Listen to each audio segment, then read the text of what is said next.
But the title for tonight is Same Prayer, Different Tunes. So I'm going to turn it over to the two of you and see what you can make with that title. Yeah. Well, thank you very much. It's always a great pleasure to work with Cantor Alexander. So been looking forward to this session. And I think it's the first time that we get to talk about Cantor stuff. Cantor stuff? How crazy is that? I know. I mean, I don't mind talking about any Jewish stuff, but Cantor stuff is always something that is most dear to my heart. So the same prayer, different melody. So we kind of looked at that title, and like many things in Judaism, we learn different things from the title, none of which make too much sense to us. The implication is that if you take any given prayer and you ask Cantor Alexander to sing it, or you ask me to sing it, it would by default sound differently. I think that's the implication. And it might have been true. It sure would, because Cantor Alexander is a soprano and I'm a baritone. Thank you, Hazzan. And she has a most beautiful voice. But I think that that is a real simplistic understanding of the differences and really the similarities between Reform and conservative approach to liturgical music. So I think what we decided to do is kind of each share a little bit of I guess where we came from, kind of where we grew up, how we were trained as professional cantors, and perhaps that might be more relevant to the question than whatever it is. Is it also different in the Orthodox movement? So I think it's a statement. It is also different. Oh, it is also different in the Orthodox movement. Yeah, it is. And then of course, but in reality, there are some things that are not completely different in all three movements, and there are some things that are completely different. So I think what we might want to do, and you can jump in anytime because we're both staring at the same outline here. It's true. Is that let's before we talk about musical differences, let's take one moment and talk about textual differences. Is that okay? Yeah, I think that nowadays there are going to be larger differences in the prayer books than there are in the musical traditions. The musical traditions come from where the people come from. So if you're a European descended Jew, you're going to have European influences in your music. If you're a Middle Eastern descended Jew, you're going to have Middle Eastern influences in your Jewish musical traditions. But the prayer book might be one of the first places that you see, that you can really see codified differences, especially once the prayer book started to be in the process of reforming, which happened in the mid-19th century. So that's kind of a good place for us to start the conversation as well. Right, absolutely. And there are some, I would say, pretty significant philosophical differences between a conservative and an Orthodox and a Reformed prayer book, and perhaps that might be a good discussion for another whole session. I will just say that one of my professors in the seminary pointed out that, if you go into a bookstore today, and we're talking New York, you'll see a whole shelf of prayer books. There'll be like 25 different prayer books published by this movement and this company and that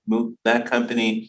And he used to say, I remember a long time ago when I was younger, there was one sitter and everybody went to shul. Now there's 30 different sitters and nobody goes to shul. So it's kind of like two Jews, three opinions, but with publishing. Right. So perhaps that's it. I think one of the differences, and I think we alluded to this, I think even last time we were talking about this, is the attitude to the sacrificial service that was held in the temple. We remember that the temple was last destroyed in the year 56. And the temple had a sacrificial service where you bring bullocks and all kinds of animals to sacrifice. And then once the temple was destroyed, our sages realized that in order for the Judaism to survive, we needed something to substitute for that. And luckily for us, they came up with prayers, right? If they had come up with dancing or art, I would have been done right there. So, anyway, so a conservative synagogue prayer book, for the most part, refers to these in the past tense. I think in a Reform prayer book, you won't find any reference to the temple service. Not really. So that is one major difference between the two. Another large difference between the Reform and the conservative is attitude to some kind of classic attitudes that we see in the prayer book. For example, the second paragraph of the Shema, everybody's kind of feel familiar with the first paragraph of the Shema because we tend to sing it in most conservative synagogues. We often sing it according to Torah trope, and then we don't sing the second section, and we sing the third section of the Shema. And the second section has this whole, on the surface, it looks like it's saying, if you do good stuff, good things will happen to you. And if you do bad stuff, bad things will happen to you. And I think that's one concept that we're not going to find in a Reform Siddur either. Correct. So in the many different versions of the Reform Siddur, we've had, I think, 3 main publications over the last 150 years. At first, there was no second or third section. We went Ve'ahavta directly. We skipped some, then we jumped to the Leman Tizkeru Vasitem et Kol Mitzvotai. We jumped and we skipped. And that was affirming, you shall love the Lord your God with all your heart, soul, and mind. And that we do this partially because we're freed from Egyptian slavery, but we did not have talit as part of our American Reform minhag. In fact, it was verboten. It was not permissible. It was considered antiquated. So there's no reason to have a paragraph about talit. And we did not believe in a kind of destiny type thing about good behavior equals good rewards and things like that. So those were taken out. In the most recent prayer book, Mishkan Tefillah, which was published in the early 2000s, the Vayomer Adonai about the talit has been returned to the morning service, but not to the evening service. So when you would wear a talit, but not in the service, you don't wear a talit. And it is kind of optional. So some synagogues use it, some synagogues don't use it, kind of depending if you want to add to your minchag or if you want to stay with exactly what you've been doing. But we still don't have the other one. I think the feeling, a lot of it has to do with, does a prayer cause pain or cause harm? And there's a very strong contingency within the movement, especially amongst those who wind up editing our prayer books, that if it causes harm, if it causes pain, that creates a break between a community member and their Jewish future. So we should not have those things. And if the most obvious interpretation is one in which you're receiving punishment because you did something wrong, then that causes harm to people who feel that they are having punishment, but maybe are good people. We all know bad things happen to good people. So it would be very uncomfortable to live then in the counter theology that you're only getting bad things because you're bad. Okay, so major differences in theology. And I guess on the other side, there are some things in the conservative prayer book that I think we learned from the Reform movement. And perhaps you decide to put the talit back in because of seeing your conservative pals wearing talitot. I don't know, but some of the things such as a more universalistic approach to prayer. So, Sim Shalom Ba'olam, grant peace not only on Israel, but over the whole world, and even in the Kaddish, including the line, Oseh Shalom Imramav, V'yaseh Shalom Aleinu, V'al Kol Yoshvei Tevel. So not only asking for peace just for us and for Israel, but for the whole planet. And I think we can thank our Reform pals for teaching us that to be more universalistic in our approach to prayer. Well, and I don't know where it started, but I think the Reform movement published the Imahot as part of the Avot Imahot earlier than conservative, although probably started simultaneously as an oral tradition. Right, and that's still something that is not universally adopted in the conservative movement. For example, our synagogue does not do that for the Amidah. Okay. So that's the text. So, but we really want to talk music because That's what we do. We just kind of walk around. When you're a cantor, I used to say that, and I'm sure that Cantor Alexander will agree. When you're a cantor, you don't need to walk around with like a music player. Like in the old days, you used to have like a Walkman or one of those things, because you always have music playing in your head. I don't know. I'm sure Cantor will tell you that she has the same thing. There's always some music that you're thinking of or hearing, or and we get to stress about like high holiday music all year round, not just a couple of months before. True, very true. So I wanted to start with very quickly talking about what is the basic form of synagogue music, and I think for that we have to throw a term out, and that is nusach.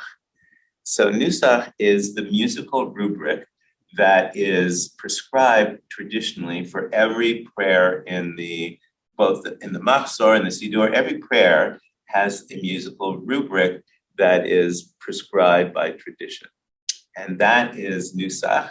And of course, it depends on your tradition. If you're an Ashkenaz, as Cantor said, if you're Ashkenazi, like us Ashkenazis, our musical tradition dates back to around the 10th century in the fertile crescent kind of Germany, in Worms, Speyer, that part of Germany. If you're Mizrahi, if your family comes from Iraq or from Persia or from a place like that, then of course you don't know from this German stuff at all. But for us, that's where our nusach comes from. And if I may, I think I can sum up that nusach basically is made up of three basic elements. And I had the same professor, a great professor, Max Wahlberg, who really was one of the pioneers of taking this and from something that you kind of learned from just hearing another cantor doing it and changing it into an academic subject. And he said, nusach is like a Lokshen Kogel. All right, so nusach is made up of three different components, basically. One is a prayer mode. So we're used to major and minor scales, right? Of course, we're Jews. We could never have just two. We have at least half a dozen, right? So there's a half a dozen of these prayer modes. And, we could have another evening just talking about that as well. But the fascinating part about the prayer modes is that they are based very much on Middle Eastern music, on Arabic music. So what makes one scale different from another? Very quickly, if you look at a piano, it has black keys and white keys, right? So the difference between if there's a white key and a black key and another white key, let's say the difference between that is a whole tone, or say $1, 100 cents, right?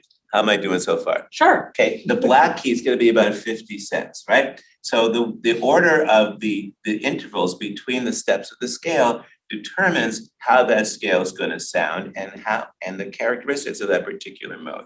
So, but if you want to play the Middle Eastern music that our modes are made based on, you would need to have gray keys in between the black ones and the white ones, because they have, not only do they have $1.50, but they have a couple quarters that are thrown in there, sometimes 23 cents, sometimes 26.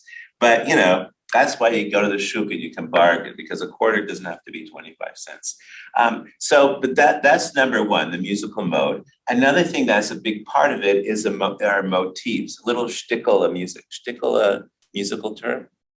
I think it's just a Yiddish term. Oh, maybe. Sure. I thought I saw it in the Oxford Dictionary of Music. a little motif. Like, for example, Shabbat morning likes to end as bum, bum, bum. So even though we use the minor mode on Shabbat morning, it likes to end with that little shtickle of music. And there's all kinds of shticklach that we could talk about. Again, you can look that up in the Oxford Dictionary, you'll find it. And then the third component are a collection of music that we call Misinai melodies. You call them Misinai melodies, Misinai tunes, I don't know, which are a collection that, the name implies that while Moses was writing the Torah on Mount Sinai, he also pulled out his music dictation book and wrote down a couple prayer songs as well. But actually they're so old, kind of like us. I feel like myself that I kind of was there at Mount Sinai, even though I'm not, although all the kids that I teach think that. Well, I just go with that. I just tell them Moses and I, when we were hanging out together, because they think I'm that old anyway. So we have these three components. And some people, when they make a lokshen kugel, they like to add raisins, and some people like to add onions, and some people like to add cottage cheese, right? So you can make your kugel any way you like, but if you don't put in the lokshen, if you don't put in the noodles, it's not a lokshen kugel. So, and that's the same with nusach. The rubric, once you understand the rubric, you can do all kinds of wild and wonderful things with it, but you have to still adhere to the rubric. So that's the basic of all Ashkenazi prayer, and I'm pretty sure that both Orthodox and conservative and reform all start with that nusach. Am I doing good so far? Well, I certainly had to spend a lot of time in nusach classes in Yes. cantorial school. Right. The roots of Reform Judaism are absolutely in Europe and influenced by the European Jews as they moved to America as well. So we spent a lot of time learning the nusach as a foundation, and even when we branched into what later becomes called classical reform music, it was meant to be a symbiosis of the nusach with the modern contemporary music of the time, which at that time was a classical contemporary music. Right. And absolutely. And some of those first great composers those classical composers, which are now classical to all three movements, I would think, their goal was to take this Eastern European nusach and try to make it work in a modern setting. Like what do you do if you have a choir or a piano or an organ? So they were the ones to try to make that bridge from that old European thing to a more modern thing. So I think what the dichotomy is how much do you hang on to that old European nusach, and how much do you not? I think that's kind of where the two movements split a little bit. Now, I'm just going to say, and hopefully my Orthodox friends will forgive me for this, but the reality is today, if you went into most Orthodox synagogues and the equal number of conservative synagogues, I would venture to say that the nusach in the conservative synagogue would be more accurate to the tradition than there would be in your average Orthodox synagogue, because Orthodox synagogues are less likely to have these days a professional Hazzan who was trained with the traditional nusach. So somebody was saying it's different in an Orthodox synagogue, and that's one of the things that ironically is different from the majority of Orthodox synagogues. Do you want to share some nusach so they can hear what you're talking about? Sure. Well, I wanted to kind of share a little. We thought we'd each kind of share a little bit of what we grew up with, so you could see kind of what I'm gonna. Can I share my screen? Yeah, you should be able to. Oh, such high tech stuff. All right.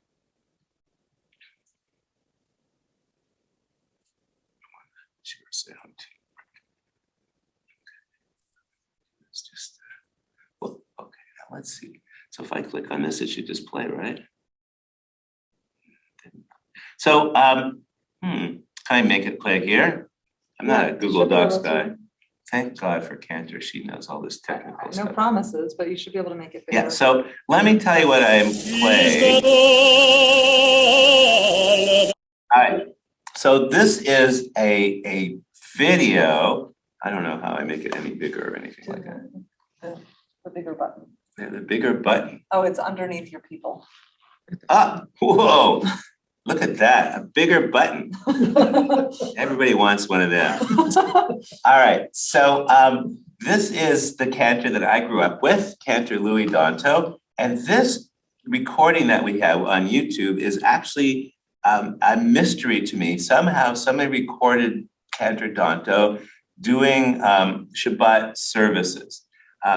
Now, this certainly would not have been something that thrilled Cantor Danto, so I'm pretty sure that he didn't know that the recording was made on Shabbat while he was davening, unless, I don't know. But anyway, but I want you to hear what I heard when I was growing up, and I want you to particularly hear not only the cantor, but the reason I played this, because I could have played all kinds of fancy stuff, But I wanted you to hear Cantor Danto's basic kind of davening, because I want you to hear the congregation in the background.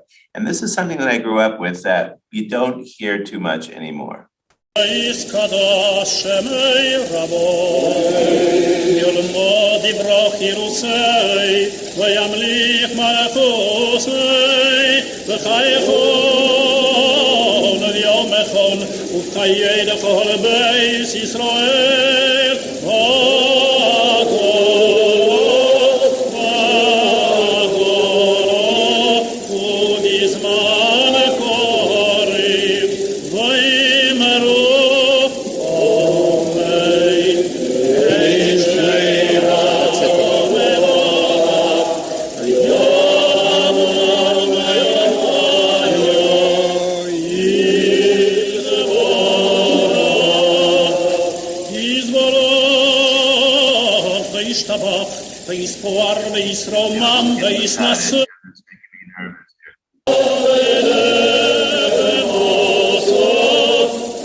I want to skip to where he starts. Here we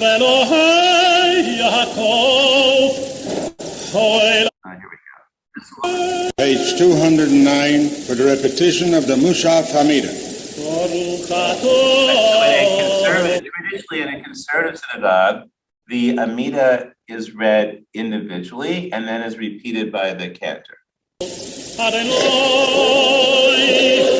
Eloheinu, Elohei Abuseinu, Elohei Avraham, Elohei Yitzchok, Elohei Yaakov. Hoel HaGadol HaGibor VeHaMorah El Elyon, Gomel Chasodim Tovim Bekonei HaKol, Vezoechir Chazdei Avos, Omehir לבני בניהם למען שמו ביבוא מלך עוזר מושיע מוקים ברוך אתה אדוני מגן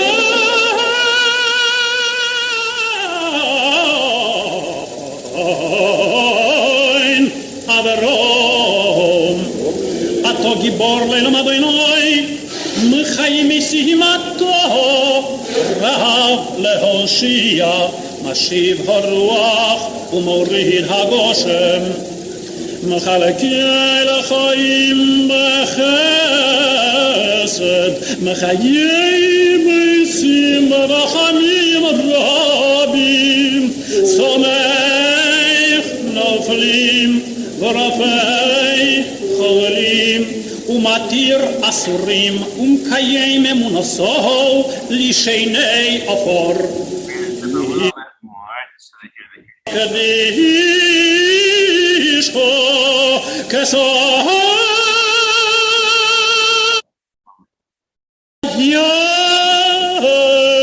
ומצמיח ישועו נאמונתו לחיוס משים ברוך אתה אדוני מחיי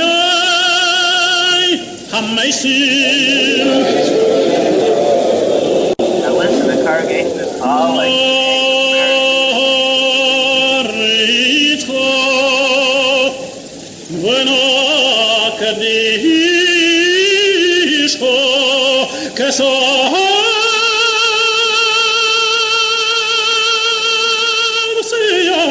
קודש המקדישים שמך בקודש תפסו על יד נביאך וכרזה זה לזה וכרזה זה לזה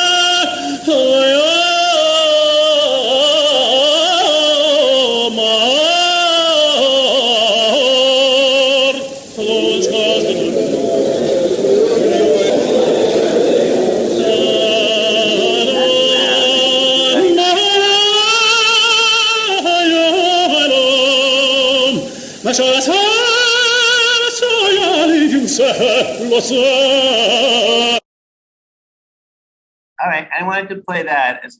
There's lots of recordings of Cantor Danto singing big fancy recitatives, big fancy cantorial music, but I wanted you to hear what he did with just the regular nusach, just the regular prescribed, synagogue modes that he's using, and just improvising based on his knowledge of those modes. And I think improvisation may be something that you hear more often in a conservative synagogue than you would in a reform. Well, certainly we were taught nusach. I don't know the balance of nusach use throughout the Reform movement. I don't use a huge amount of nusach in a regular service. We sing the Avot and Gevurot in nusach, but I never improvise on them because it has now become a congregational melody. Because that's one of the access points that we've gotten, which is on the one hand wonderful that the congregation knows the traditional nusach, and on the other hand does take away the creativity. I like it written out. I like learning how other people tell me how to do it, but I wasn't taught the same level of improvisation. That wasn't, it was a part of school, but it wasn't as emphasized. Yeah, so I think, and things have certainly changed a bunch since I was in cantorial school, because I was way back, back in the Middle Ages. So, like before it was founded. Yes, we were, riding around on camels in New York, going to the seminary. But we were definitely taught that anything that, that there was a place for some congregational melodies, certainly, but the most important thing was to use the actual nusach for each prayer and to either use a composition or a recitative, a formally written out cantorial composition for a piece, or you would use the nusach to improvise. But even in our synagogue, there are a lot of parts of the service, for example, the earlier part of the service, where the congregation reads a prayer that could be a half a page or a full page individually, and then the prayer leader will begin and end the different paragraphs of the prayer, and that those things are usually improvised. So that's kind of where we came from. Now, of course, luckily things have changed, and now we use all kinds of music to I love your way of describing it as an entry point. It's a point where people can become engaged and sing along. In my days, as you heard, people were actually singing along with the Hazzan, even when he was doing all that fancy improvisation stuff. People still sang along with him because they were just so enthralled by it. So I think that's kind of where I came from. I don't want to. Sure. Let's see if you can give us a little bit of where you came from, and then we'll share some other stuff. Great. So I grew up at a pretty classical Reform congregation in Chicago, and I grew up with Max Janowski as the music director of my synagogue. So we will play one of his most famous pieces in just a moment. But I would say that Janowski falls into the category of classical Reform composers, along with A.W. Binder, Max Helfman, a number of people who were in America writing compositions during the early 20th century. And that grew out of the tradition that started again in the mid 19th century in Europe as reforming of Judaism happened. So if you take, for example, a piece that I think everybody knows from any kind of Ashkenazi synagogue, Shema Yisrael Adonai Eloheinu Adonai Echad. That's written by Solomon Solzer in the late 19th century. It's not Nisinai, even though we all think of it as so core to how we say Shema. Right. In fact, almost all of our Torah service comes from him as well. Yes, right? Yeah. Solzer wrote almost everything that is part of our traditional Torah service as well. And what Solzer and Lewandowski, who are the founders, or I should say perhaps the lasting composers, because there's many others who are contemporary to them, many of whom we don't use their music anymore, of this new aesthetic of trying to synthesize Jewish sound. There were only 7 instead of 8. With European sound, right? This is the question that we started with. If we're now citizens, what does it mean to be a Jew and a French citizen, a Jew and a German citizen? Well, that should mean that we sound when we pray like Germans sound when they pray. So we are synthesizing the melodies, and that means that we're using Western harmony. We're maybe using the sound of the organ, but we're still adding the nusach in. So maybe you have a Western sounding chorus with nusach in the middle. And Janowski is a great example of that kind of modality where you have a singable chorus and then the Hazzan singing something special, or maybe a soloist singing something special. So this is one of Janowski's most famous pieces is the Avinu Malkeinu. The version that I'm having is actually, I know, from a conservative synagogue, Park Avenue Synagogue, which is a very successful conservative synagogue in Manhattan. The Hazzan has a lot of videos, and you can follow him on YouTube or on social media, and he's an amazing singer and publishes all sorts of things. And he's an officer of the Cantor's Assembly. Amazing, amazing. I have to see if I can link it, but there we go. Oh, there it is. But the version, I didn't go where I wanted it to But you go. can paste it into another window if you want, or we can make it play. He's singing already. Look at him The go. version There we go. is the melody that I grew up with. He makes it a little bit more modern. He adds a cello instead of an organ. He changes a little bit how the chorus would work, but you can get the idea also of how it would become, how it might have been done as it grows towards modernity. And this, again, has traditionally been used in both Reform and conservative synagogues. Janowski ran something like 8 choirs throughout the Chicago and Milwaukee area in both Reform and conservative synagogues throughout the middle of the 20th century. So at a Reform synagogue, it would be accompanied by an organ. At a conservative synagogue, it would have been accompanied only by the choir. That would be pretty much how he changed it. And here you see a modern rendition. This version was also made popular by being recorded by Barbra Streisand. Yeah. So Avinu Malkeinu, as done in most Reform synagogues across the country.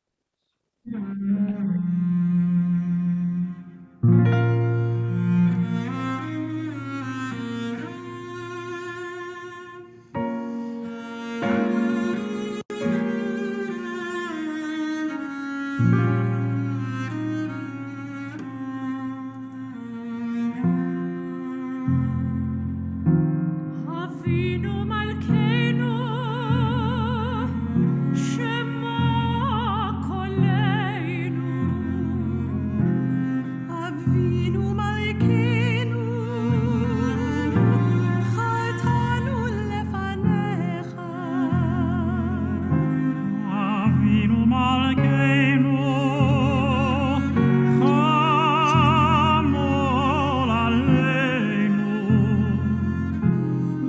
ועלול עלינו ותפנו. אבינו מלכנו, קלי דבר וחרב רב מעלינו. אבינו מלכנו, קל לכל צר ומסתיר.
that music is part of what brought me to the cantorate.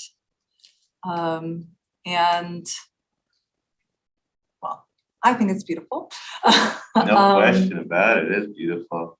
And for my congregation, we would usually sing that Avinu Malkeinu and move directly into Avinu Malkeinu, so that we're not missing a melody that the congregation can more easily sing with, and B, we're not missing either the Chazanis Messiah melody or the Reform traditional melody. It's like we get to use both at the Yeah, same it's a time. beautiful way to go.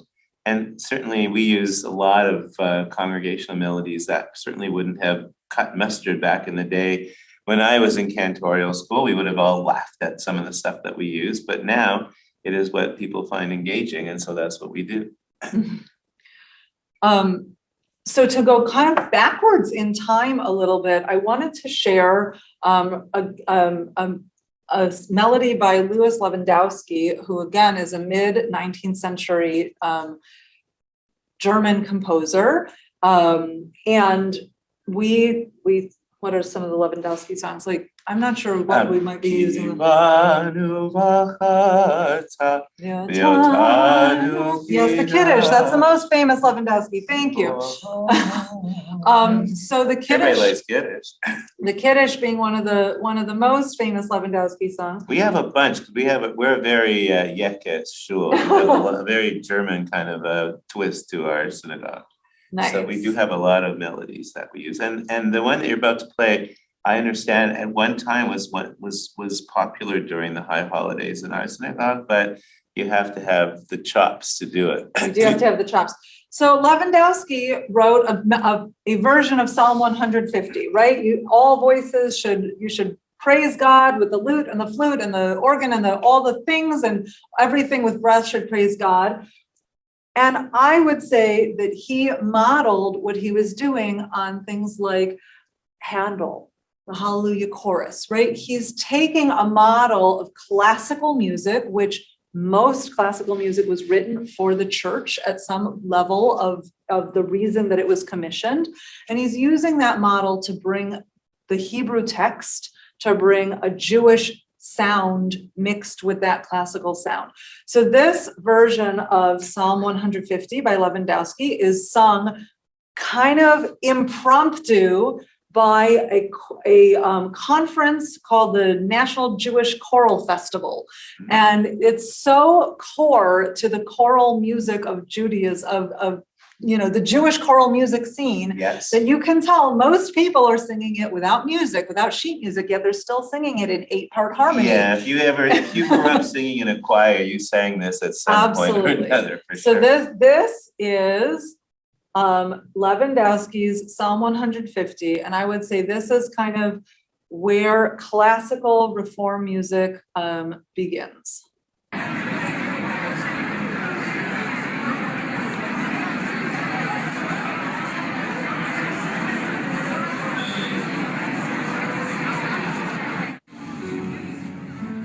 Some fun stuff.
I put it up here. You can look it up yourself if you're interested and want to hear more of it.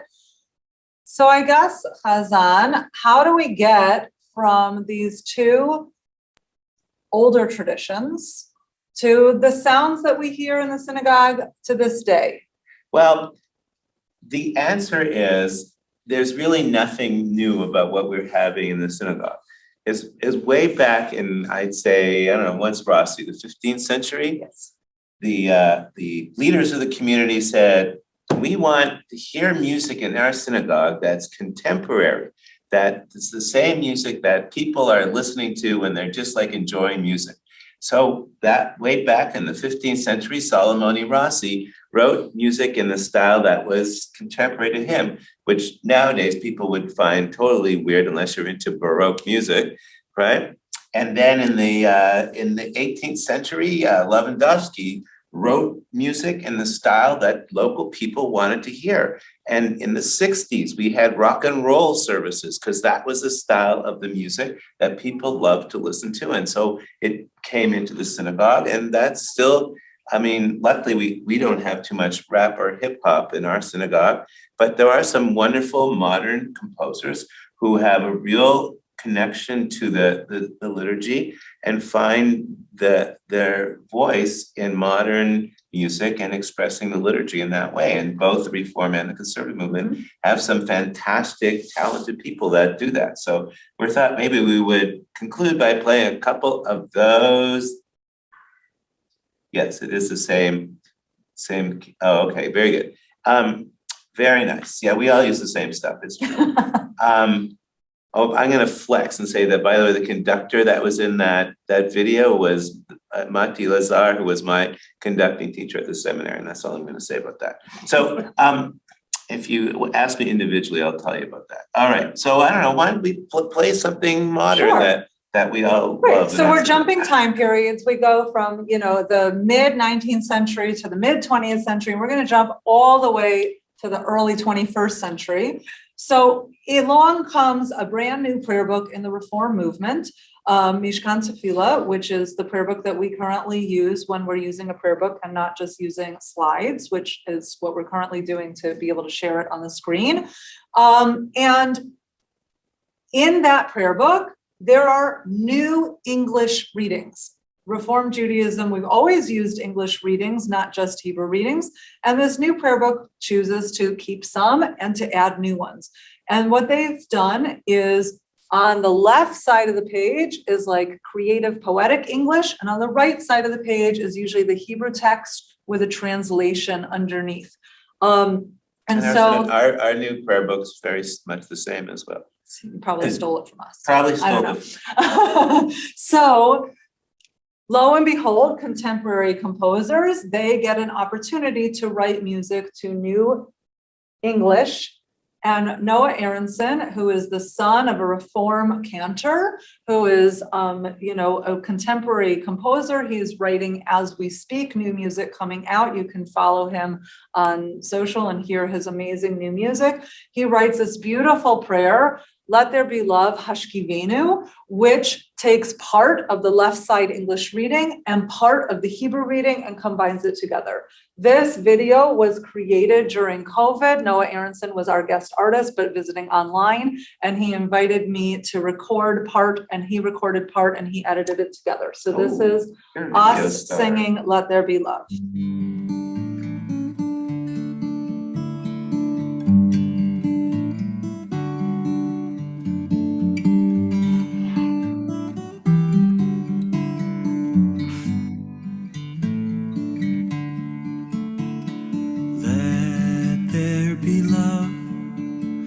Understanding among us, let peace and friendship be our shelter from life's storm.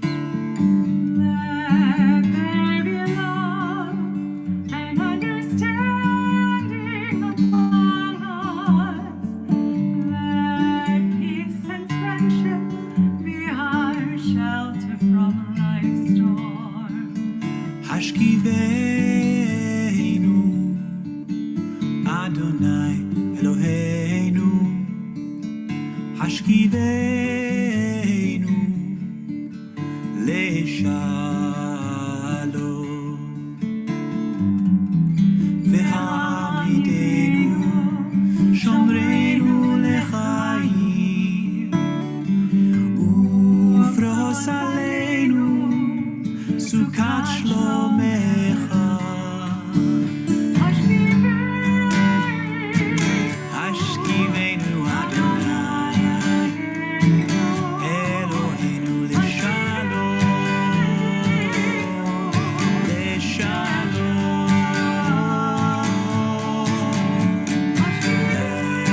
there be love and understanding among us let peace and friendship be our shelter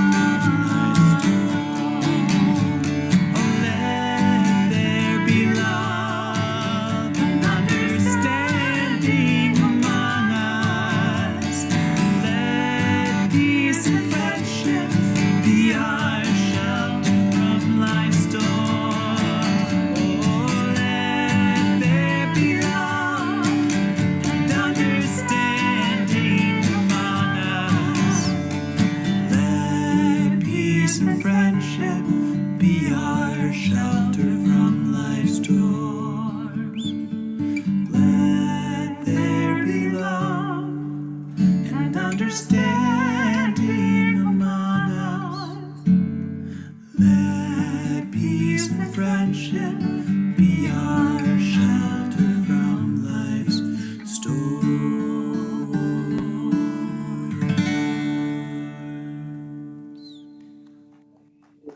Bravo, that was absolutely beautiful. Wow. Thank you. It's a Wow. pleasure to have a recording with the writing artist. Wow.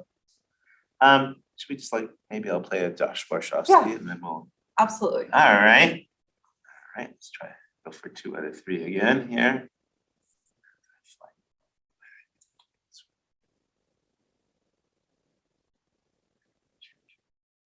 Oops, oh, I was so close. All right, let's try that again.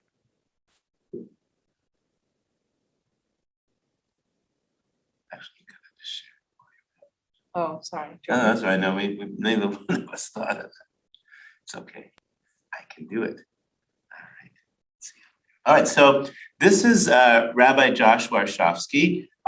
He is one of the prominent contemporary writers of music for the conservative movement. He is not only is he a rabbi and a great writer of music, but he is also the official head of music for the Ramah movement. So, and we actually had him visit us.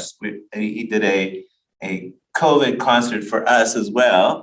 He kind of did his own thing, but this is one of his Lachadodis.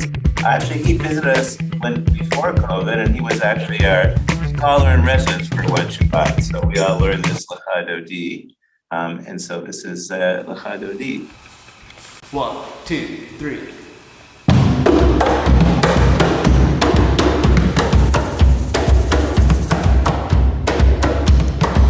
Diddy dum diddy lecha dodi, diddy dum diddy likrat kala, diddy dum diddy bene Shabbat nekabela.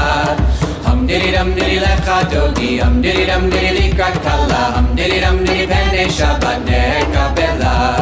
Lecha dodi, lecha dodi likrat kala, pene Shabbat, pene Shabbat nekabela.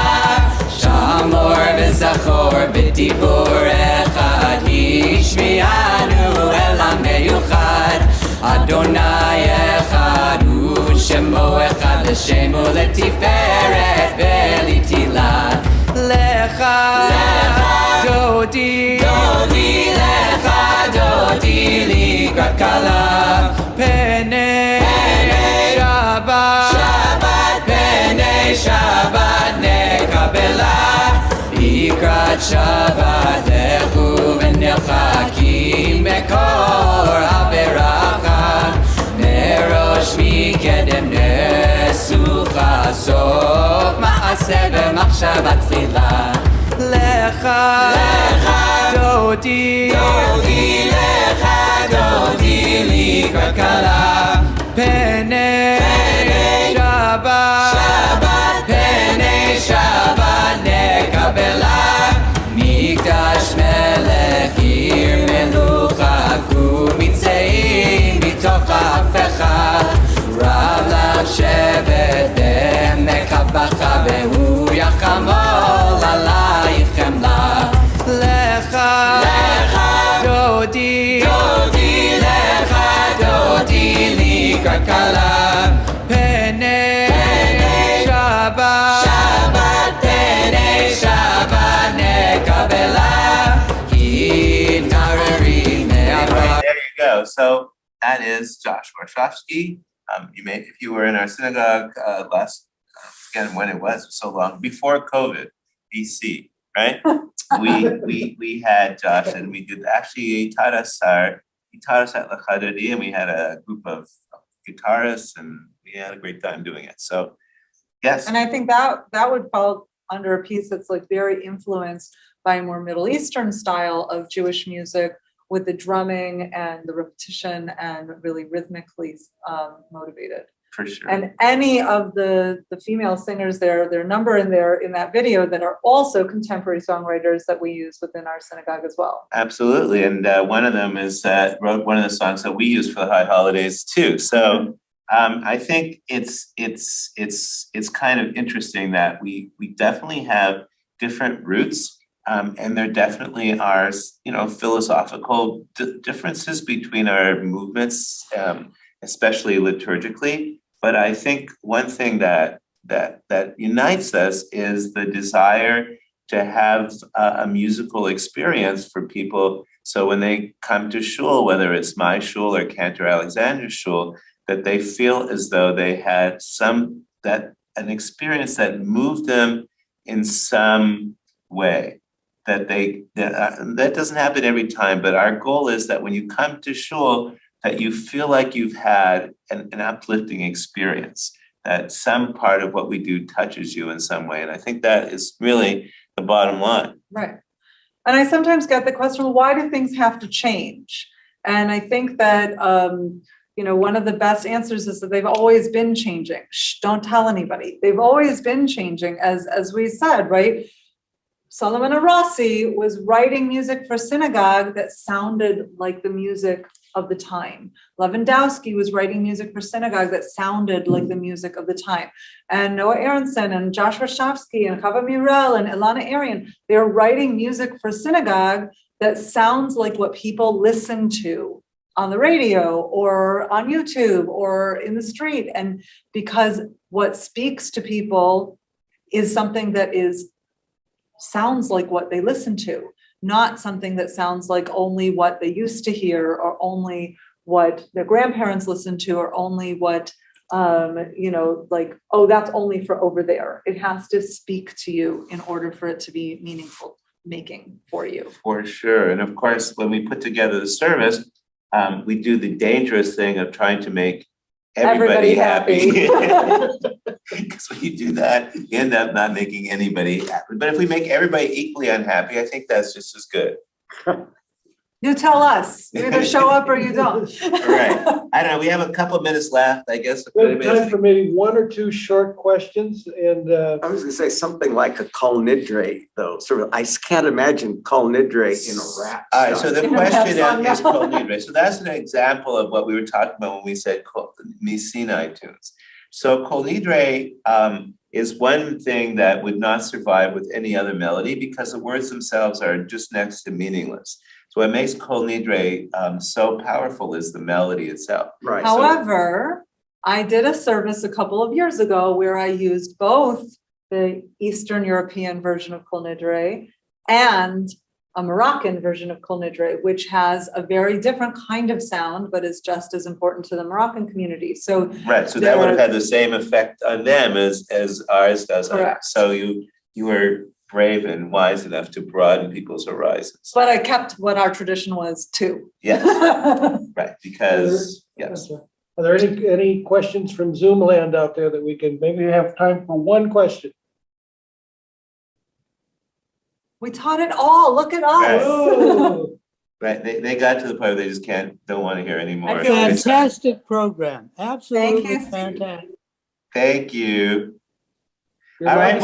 well, once again, it's an absolute pleasure to work with my dear colleague. Such a pleasure. Thank you so much. And I think it's wonderful that we've had every cantor in Nebraska here tonight. So I think that's also a real feather in the Beit Midrash's cap, because that's not easy to do.